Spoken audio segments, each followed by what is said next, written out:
Nandito tayo ngayon sa Enso Auto Care Paint Shop para ipagawa yung ating small body para ma-repaint and ma-repair yung mga kalakalawang nabubulok na part ng kotse.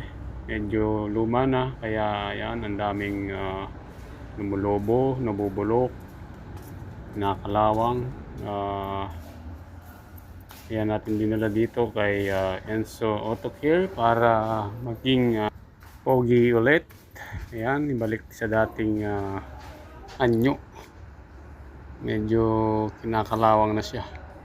Tapos papapalitan natin ng kulay puti talaga na pintura. Yan yung loob niya, okay pa naman.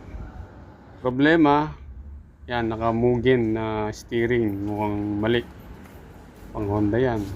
Yan, dito tayo sa office ni Enso Auto Care.